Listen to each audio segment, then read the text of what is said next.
భవన్ ముందట ఏదైతే ధర్మేందర్ గారు కేంద్ర మంత్రి అటు రాహుల్ గాంధీ అని టెర్రరిస్ట్ అనడం వల్ల ఇక్కడ కాంగ్రెస్ గాంధీ భవన్ ముందర చాలా ఉద్రిక్తత వాతావరణం కూడా ఉంది. ఇక్కడ అయితే కాంగ్రెస్ పార్టీకి సంబంధించిన పెద్దలు అధికారులు ఇక్కడైతే దిష్టిబొమ్మను దగ్నం చేసే ప్రయత్నం చేస్తున్నారు. మనం చూస్తున్నాం ఇక్కడ భారీ ఎత్తున పోలీసులు తరలిరావడం జరిగింది. పూర్తి స్థాయిలో గాంధీ భవన్ ఆందోళనకరమైన వాతావరణం మనం చూస్తున్నాం. మనం వాళ్ళతో మాట్లాడే ప్రయత్నం చేస్తున్నాం. అసలు ఏంటి ఎందుకు అనాల్సి వచ్చింది టెర్రరిస్ట్ అనే విషయాలు రైట్ మనం చూస్తున్నాం. ఏదైతే గాంధీ భవన్ దగ్గర పూర్తి స్థాయిలో ఉద్రిక్తత వాతావరణం కొనసాగుతుంది. ఒకవైపు పోలీసులు కూడా వాళ్ళని రోడ్ల మీద రాకుండా బందోబస్తు ఏర్పాటు చేయండి, కానీ ఎటు చూసిన వాళ్ళ ఆందోళనకరమైన వాతావరణం కనిపిస్తుంది. గాంధీ భవన్ పూర్తి స్థాయి పోలీసులు వాళ్ళని ఆపే ప్రయత్నం చేస్తున్నారు. ఎక్కడ కూడా ఆగకుండా వాళ్ళు ముందుకు కొనసాగుతున్నారు. చూడాలి ఇది ఎంతవరకు ఉద్రిక్తత ఎంతవరకు కొనసాగుతుందో మనం కూడా వేచి చూడాల్సిన అవసరం ఉన్నది.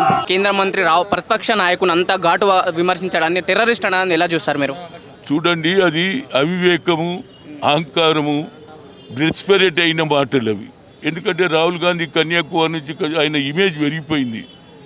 ఎందుకు ప్రజలలో విశ్వాసం పెరిగింది. ఎవడు అన్నని మాట అన్నాడు. 1931లో అయింది క్యాష్ వైజ్ అని చెయ్యాలన్నాడు. జితనా హిస్సేదారి ఉత్తి భాగీదారు అన్నాడు. ఇట్ ఇస్ ద ఎక్స్రే అన్నాడు. We come to the power will conduct caste wise census. జితనా హిస్సేదారి ఉత్తిని భాగీదారి అన్నాడు. కనుక ఆయన ఇమేజ్ పెరుగుతుందని ఇలాంటి ఫాల్తు మాటలు, అనరాని మాటలు ప్రజలలో అసహించుకునేటట్టు మాట్లాడుతున్నారు. కాబట్టి నరేంద్ర మోడీ గారు మీ ఎంపీలను ఏది శాంతపరచు, లేకుంటే ఇలాంటి భాష మాట్లాడితే వాళ్ళని బయటికి పంపి, లేకపోతే నువ్వే బద్నాం. రేపటి నుంచి మేము కూడా మాట్లాడగలుగుతాము. I'm also former MP, I can speak against Narendra Modi, but it is not my culture. Sir తెలియదంటారా మోదీ గారికి ఇలాంటి వాక్యాలు జరుగుతున్నాయి దేశంలో అని? అదే తెలియదంటారా ఎంపీ స్థానంలో ఉన్న వాళ్ళు ఇలాంటి ప్రతిపక్ష నాయకుని ఘాటుగా కాదు, డెస్పరేట్ అయ్యి తిడితే పాపులర్ కావాలి కదా. అరే మై జబాన్ కాటు 11 కరోడ్ 11 లాఖ్ దేతు అని ఒకడు సంపితే ఇంతకుముందు కూడా అన్నారు కదా, ఎవరు ముస్లిం లీడర్ని చంపేస్తే ఇస్తారు. అట్లా ఇవాళ రాహుల్ గాంధీ మీద కూడా అలాంటి భాష మాట్లాడుతున్నారు. ఆయన ఒక ఉన్నత పదవి మీద ఉన్నత పదవికి వాల్యూ సరిగ్గా ఇస్తలేరు. లేకుంటే రేపటి నుంచి ప్రధానమంత్రి విలువ కూడా తగ్గుతుంది అనేది నా ఉద్దేశం. సార్ ఇలాంటి వాక్యాలు దేశ ప్రజల్ని కానీ దేశంలో ఎలాంటి దారి చూపెడతాయి? దారి ఏం లేదు, చీ అంటున్నా. నన్ను ఇప్పుడు ఒకడు అడిగాడు, నేను కోర్టు ఏది అంబేద్కర్ స్టాచ్యూ ఇలా కేసు ఉంటారు, క్యా సాబ్ రాహుల్ గాంధీ కా జబాన్ కాడితే పోతే తరీకా క్యా అంటున్నారు. ప్రజలలో అసహించుకుంటున్నారు. ఎవడు కూడా నాలుకకు వస్తారు. చెప్పు అంటే ఏ భాష అది? దానికి 11 లక్షలు ఇస్తా అంటాడు. అంటే ఏమన్నాడు? అహంకారమే కదా.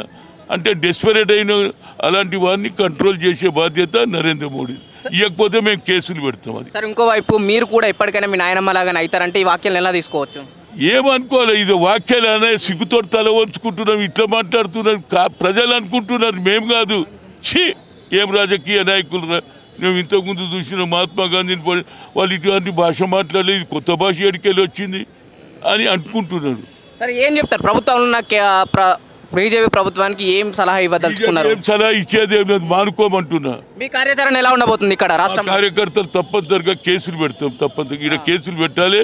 వాడు 10 సార్లు వచ్చిండు అనుకో, ఇంకోసారి ఈ భాష మాట్లాడాడు. Okay, thank you. రైట్, ఇది పరిస్థితి. ఏదైతే గాంధీ భవన్ ముందు మనం చూస్తున్నాం, కాంగ్రెస్ నాయకులతో పాటు కాంగ్రెస్ కార్యకర్తలు కూడా చాలా ఉద్రిక్తత వాతావరణం కొనసాగిస్తున్నారు. ఎందుకంటే ఒకవైపు ఎంపీగా ఉన్న వ్యక్తే రాహుల్ గాంధీ పైన టెర్రరిస్ట్ అన్న మీరు కూడా మీ నాయనమ్మ అలాగే అయిపోతారన్నటువంటి వాక్యాలు కాంగ్రెస్ కార్యకర్తలుగా నాయకులు తీసుకోలేకపోతున్నారని చెప్పేసి ఇక్కడ నాయకులు చాలా పెద్ద ఎత్తున విమర్శిస్తున్నారు. అదేవిధంగా ఒకవైపు రోడ్ పైకి వచ్చి కాస్త ధర్నా చేసి ఉద్రిక్తత వాతావరణం కొనసాగిస్తుంది. చూద్దాం ఈ ధర్నా ఎంతవరకు వెళ్తాయని మనం వేచి చూడాల్సిన అవసరం ఉంది. మనతో పాటు ఇంకొంతమంది నాయకులు ఉన్నారు. నాయకులతో పాటు కార్యకర్తలు కూడా మాట్లాడే ప్రయత్నం చేద్దాం ఈ విషయంలో. చెలరేగడానికి ఛాన్స్ ఉండొచ్చు. దేశంలో విచ్ఛిన్నకర శక్తులని పారదోలడానికే ఇందిరాగాంధీ గారు, రాజీవ్ గాంధీ గారు ప్రాణత్యాగాలు చేశారు. మళ్ళీ ఇలాంటి విచ్ఛిన్నకర శక్తులని మరి ప్రోత్బలించేటువంటి మన ఏదైతే కుట్ర జరుగుతుందో దీనికి కాంగ్రెస్ పార్టీ తీవ్రంగా పరిగణిస్తుంది. తప్పకుండా వాళ్ళ మీద చర్య తీసుకోవాలని డిమాండ్. ఇక్కడ ఎలా ఉండబోతుంది మీ కార్యాచరణ కాంగ్రెస్ పార్టీ? ఇప్పుడు మేము బేగం బజార్ పోలీస్ స్టేషన్కి వెళ్ళి వాళ్ళ మీద కంప్లైంట్ ఇవ్వడం జరుగుతుంది. వాళ్ళు యాక్షన్ తీసుకోకపోతే కాంగ్రెస్ కార్యకర్తలే రేపు పొద్దున బీజేపీ నాయకుల మీద యాక్షన్ తీసుకుంటాం. ఎందుకంటే పదే మన నాయకుని మీద వీళ్ళు పిచ్చి మాటలు మాట్లాడుతున్నారు. ఏ విధంగానైతే బీజేపీ నాయకులు అంటున్నారు, ఏ విధంగానైతే మేము ఇందిరాగాంధీని చంపినామో అదే విధంగా మేము రాహుల్ గాంధీ గారు కూడా చంపుతామని చెప్పి వాళ్ళ నాయకులు బాహాటంగా పబ్లిక్ మీటింగ్లలో కూడా చెప్తున్నారు. కాబట్టి వాళ్ళు ఇందిరాగాంధీని పొట్టలో పెట్టుకున్నారు అని వాళ్ళు బాహాటంగా ఒప్పుకున్నారు. కాబట్టి దేశ ప్రజలందరూ కూడా గమనించాలి. ఈ రోజు ఇందిరాగాంధీని చంపింది టెర్రరిస్టులు కాదు, బీజేపీ నాయకులేని వాళ్ళ ఎమ్మెల్యేని ఒప్పుకున్నాడు కాబట్టి వాళ్ళ మీద సుమోటో కేసు బుక్ చేయాలి, లేదా మేము ఇచ్చిన కంప్లైంట్ అన్న రిజిస్టర్ చేసి ఇమీడియట్ యాక్షన్ తీసుకోవాలని డిమాండ్ చేస్తాం. బీజేపీ అధిష్టానానికి తెలియదు అంట లేదంటే వ్యాఖ్యలు చేస్తున్న ఎంపీలు కానీ ఎమ్మెల్యేలు ఉన్నారని ఇప్పుడు వాళ్ళకి తెలిసిపోతాయి కదా, యాక్షన్ తీసుకోలేదు అనుకోండి, వాళ్ళే ఇదన్నీ కూడా ప్రలోభం వాళ్ళే ప్రోత్సహిస్తారని చెప్పేసి దేశ ప్రజలకు అందరూ తెలిసిపోతుంది. ఇదే విషయం పైన మనం మాట్లాడే ప్రయత్నం చేద్దాం. మనతో పాటు బెట్టు సాయి గారు ఉన్నారు, ఫిషరీస్ చైర్మన్. సార్ చెప్పండి సార్, ఎలా చూడొచ్చు? ఒకవైపు అంత ఘాటు వ్యాఖ్యలు చేయాల్సిన అవసరం ఏమొచ్చింది ఒక ఎంపీగా? అలాంటి చిల్లర మాట మాట్లాడితే మేము చిల్లర మాట మాట్లాడతాము. మీకు దమ్ము చూసుకుందాం. మేము కూడా రాహుల్ గాంధీ గురించి మాట్లాడితే మీ వ్యవస్థ మేము చూసుకుంటాము. రాహుల్ గాంధీ దేశంలో ప్రధానమంత్రి నేత, రేపు భవిష్యత్తు ప్రధాని.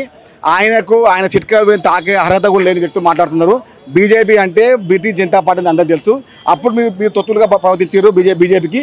ఇప్పుడు కూడా మీరు దేశభక్తి ముసుగు పేరు మాట్లాడుతున్నారు. దేశం కోసం ప్రాణించే కుటుంబం వాళ్ళది ఇందిరాగాంధీ, రాజీవ్ గాంధీ. ఆ కుటుంబం 10లో త్యాగం చేసుకున్న కుటుంబము. ఆ కుటుంబం కొంచెం మాట్లాడే నైతిక హక్కు మీకు లేదు. మీకు ఆ దమ్ము ఉంటే, మీకు ఆ ధైర్యం ఉంటే ప్రజాక్షేత్రం చూసుకుందాం. కానీ కొంచెం చిల్లర నాయకులు 4 కోస్తారంట, సంపద 10 లక్షలు ఇస్తారంట. ఏం మాట్లాడుతున్నారు? కాంగ్రెస్ పార్టీ కార్యకర్తలు మానవబాంబు అవుతారు. కాంగ్రెస్ పార్టీ కార్యకర్తలు ఇట్లా మీరు మానవబాంబు తయారవుతాం. మీరు తట్టుకోలేరు ఆ విషయాన్ని. ఒకవైపు టెర్రరిస్ట్ అని ఒకవైపు అన్నారు, మీరు కూడా మీ నాయనమ్మ లాగానే అయిపోతారని ఒకవైపు అన్నారు కదా, ఇవి ఎలా తీసుకోవచ్చు ఈ మాట? మేము అదే అంటాము. రాహుల్ గాంధీ గారికి కూడా చిన్నంత మిసువంత ఏమన్నా హాని జరిగితే దేశంలో ఉన్న కాంగ్రెస్ కుటుంబం, కాంగ్రెస్ కార్యకర్తలు ఒక మానవ బాంబు అవుతారని చెప్తున్నాను మీకే. దేశం కోసం ప్రాంత కుటుంబం వాళ్ళది. వారి గురించి మాట్లాడే అర్హత మీకు లేదు. సరే, ఎలా ఉండబోతుంది తెలంగాణలో కార్యాచరణ? ఏ విధంగా తీసుకోబోయి ఈ ధర్నాలు ఇట్లాంటి ఏమన్నా ప్లాన్ చేస్తున్నా? ఎవరైనా కూడా రాజీవ్ గాంధీ గురించి కానీ, రాహుల్ గాంధీ గురించి కానీ, సోనియా గాంధీ కుటుంబం గురించి కానీ, కాంగ్రెస్ పార్టీ గురించి కానీ ఒక్కరి తింకర చిల్లర మల్లర మాట్లాడితే బట్టలిప్పి ఉరికించి ఉంచి కొడతాం. సరే, ఇందాక దిష్టి బొమ్మ దగ్నం చేసే ప్రయత్నం చెప్పారు. ఒకవైపు పోలీసులు కూడా మిమ్మల్ని ఆపారు కదా, ఇలా ఇట్లా ఇవన్నీ వాళ్ళ పని వాళ్ళు చేస్తాం, మా పని మేము చేస్తాం. చట్టం తన పని చేస్తాం, మా పని చేసుకుంటాం. ఎవరైనా రాజీవ్ గాంధీ గారి గురించి, అదే రాహుల్ గాంధీ గురించి ఒంకరి తింకర చిల్లర మర్ర మాట్లాడితే ఉరికించి బట్టలిప్పి రోడ్డు పైన పడగెత్తించి కొడతాం. సార్, బీజేపీకి ఏం చెప్తారు? కేంద్రంలో అధికారంలో ఉంది కదా, ఎవరన్నా కానీ ఏ పార్టీ నాయకులు కానీ చూసుకుంటాం. రైట్. మనతో పాటు కాంగ్రెస్ పార్టీ నాయకులు ఉన్నారు, రామారావు గౌడ్ గారు. సార్ చెప్పండి సార్, ఏ విధంగా చూడొచ్చు? దీని వెనుక ఎవరున్నారు అనుకోవచ్చు ఇలాంటి వ్యాఖ్యలు చేయడం వెనుక? బీజేపీ పార్టీ గాడ్సేల పార్టీ అని మేము ఎప్పటి నుంచి చెప్తూనే ఉన్నాం. సంఘ విద్రోహులందరూ కూడా ఆ పార్టీలో చేరి భారతదేశ ఐక్యతని విచ్ఛిన్నం చేయడం కోసం ఫస్ట్ నుంచి పనిచేస్తూనే ఉన్నారు. అంటే మీరు గాడ్సే సంఘ విద్రోహ శక్తి అంటారా మీరు? అంతే. గాంధీని చంపినప్పుడు గాడ్సే ఎవరైతారు? గాంధీని మనం జాతిపితగా చూస్తున్నాం. మరి గాడ్సే ఎవరు చెప్పండి? కాబట్టి ఇప్పుడు బీజేపీలో ఉన్న అతివాదులందరూ కూడా ఈ దేశాన్ని ముక్కలు చేసి మతం పేరుతో విధ్వంసం చేసి వాడుకోవాలని ఎన్నికల రాజకీయం ఇంకా చూస్తూ ఉన్నారు. రాహుల్ గాంధీ గారికి ఇవాళ 4000 కిలోమీటర్లు పాదయాత్ర చేసి ప్రజల్లో వస్తున్నటువంటి ఆదరణ చూసిన తర్వాత భావి భారత ప్రధాని రాహుల్ గాంధీ గారు అని ప్రజలందరూ నిర్ణయించుకున్నారు. ఇంటెలిజెన్స్ రిపోర్ట్స్ వాళ్ళకు అనుకూలంగా పోతూనే ఉన్నాయి. అంతేకాకుండా పార్లమెంటు చట్టసభల్లో కూడా అడుగడుగున నరేంద్ర మోడీ చేసిన దుశ్చర్యలు, నాడు కోవిడ్ కాలంలో నుంచి కానీ, నోట్ల రద్దు కాలంలో కానీ, తర్వాత జరుగుతున్న పరిణామాలు కానీ, దేశ సరిహద్దు భద్రతల విషయంలో కానీ, లేకపోతే బడ్జెట్ విషయంలో కానీ కొంతమందిని దోచిపెట్టి అదాని అంబానీలకు దోచిపెడుతున్న విధాన్ని అడుగడుగున అడ్డుకోవడం జరుగుతుంది. దాన్ని తట్టుకోలేకనే కావాలని దెబ్బతీయడం కోసం ఆయన నేలక కోస్తాం, పీకలు కోస్తామని ఆ బిట్టోడు పనికిమాలినోడు వాడు అటువంటి చిల్లర చర్యలు చేస్తూ ఉన్నారు. దీని అంతటికీ ప్రోత్సాహం బీజేపీ ప్రోత్సాహమే ఉంది. బీజేపీ పార్టీ సంఘ విద్రోహాలను ప్రోత్సహించడంలో మొదటి నుంచి కూడా అలాగే ఉంది. వాళ్ళకు భారత జాతీయ స్వతంత్ర పోరాటంలో వాళ్ళు ఎన్నడూ పాల్గొనలేదు. ఈ ప్రజల ఆకాంక్షలను ఎప్పుడు వాళ్ళు నెరవేర్చలేదు. ఎంతసేపు వాళ్ళు హిందూ మతం మధ్య విచ్ఛిన్నం, క్రిస్టియన్లు, హిందువులు, ముస్లింలు అని విచ్ఛిన్నం చేసి ఈ ప్రజల మధ్య ఐక్యతను దెబ్బతీయడం కోసం. మనది విభిన్నమైనటువంటి దేశం, భిన్నత్వం కలిగినటువంటి దేశం, అన్ని ప్రాంతాలు అన్ని మతాలు సమానమే అని చెప్తున్నటువంటి ఏకైక లౌకిక పార్టీ కాంగ్రెస్ పార్టీ. దానికి మూలంగా ఉన్నటువంటి నాటి గాంధీ కానీ, నెహ్రూ గారు 14 సంవత్సరాలు జైలు పోయి వచ్చిండ్రు. ఇందిరాగాంధీ టెర్రరిస్టు తోటాలో బలైంది. తర్వాత రాజీవ్ గాంధీ గారు టెర్రరిస్టుకు బలైనారు. ఇలా ప్రభుత్వం ప్రజల కోసం ఈ గాంధీ కుటుంబం త్యాగాలు చేస్తుంది. రేపు రాహుల్ గాంధీ గారిని కూడా అటు ఒకవైపు ఎంపీ గారు ఏమన్నారంటే, ఇటు రాహుల్ గాంధీ మీరు కూడా మీ నాయనమ్మ లాగానే ఎప్పటికైనా అలా అవుతారని చెప్పేసి ఇలాంటి వాక్యాలు ఎలాంటి సందేశాన్ని ఇస్తాయి ప్రజలకు ఇలా చేయడం వల్ల? వాళ్ళు అట్లా అనడంలో పెద్దగా ఆశ్చర్యపోయేదే. ఎందుకంటే వాళ్ళు నిత్యం చేసే పని అదే. ఎంతసేపు ఇటువంటి దుర్మార్గమైనటువంటి ఉగ్రవాద తీవ్రవాద భావజాలం కలిగినటువంటి పార్టీ బీజేపీ పార్టీ. వాళ్ళు అదే పని చేస్తూనే ఉంటుంటారు. నేను ఒకటే ఎలక్షన్ కమిషన్ విజ్ఞప్తి చేస్తా ఉన్నా, ప్రజాస్వామ్యకంగా పనిచేసినటువంటి పార్టీలకు మాత్రమే గుర్తింపునివ్వండి. ఈ అతివాద పార్టీల్లో ఉంటూ పార్టీ జెండాలు పెట్టుకొని నాలుకలకు వస్తాం, పీకలకు వస్తాం, మీ అమ్మమ్మ నాయనమ్మని చంపినట్టు చంపుతాం అనేటువంటి దుర్మార్గమైన వాళ్ళపై ఎలక్షన్ కమిషన్ నిషేధం విధించాలి. నరేంద్ర మోడీ, అమిత్ షాలు కూడా స్పందించాలి. ఇది భారతదేశానికి సరైనది కాదు. మీరు స్పందించకపోతే మీరు కూడా దీనిలో భాగమే అని భావించాల్సి వస్తుంది. అంతేకాకుండా ఇంకోటి హెచ్చరిస్తా ఉన్నాం, మేము ప్రజాస్వామ్యం కలిగినటువంటి కాంగ్రెస్ పార్టీ ఒకటే చెప్తా ఉన్నాం, మేము కూడా మీలాగా అతివాద భావజాలం చేయాలంటే మాకు 5 నిమిషాల పని బీజేపీకి సంబంధించి. కానీ మేము అటువంటి వాళ్ళం కాదు. ప్రజలకు దగ్గరగా, ప్రజలకు చేరువుగా ఉండి పనిచేస్తున్నటువంటి వాళ్ళం. దమ్ముంటే ప్రజల సమక్షంలో పోరాటం చేయండి తప్ప ఇటువంటి చిల్లర రాజకీయాలు చేయొద్దని చెప్పి మా అధినేత రాహుల్ గాంధీ గారు అదే చెప్తా ఉన్నారు. కార్యకర్తలుగా మేము అదే చెప్తా ఉన్నాం. సార్, ఇక్కడ ఎలా ఉండబోతుంది తెలంగాణ రాష్ట్రంలో మీ కార్యాచరణ? ఎందుకంటే అంత పెద్ద ఘాటు వాక్యాలు చేసిన చాలా కాంట్రవర్సీ నడుస్తుంది. తెలంగాణ రాష్ట్రంలో మీ కార్యాచరణ ఎలా ఉండబోతుంది ఈ విషయంలో? కాంగ్రెస్ పెద్దలు కూడా దాని మీద ఆలోచన చేస్తా ఉన్నారు.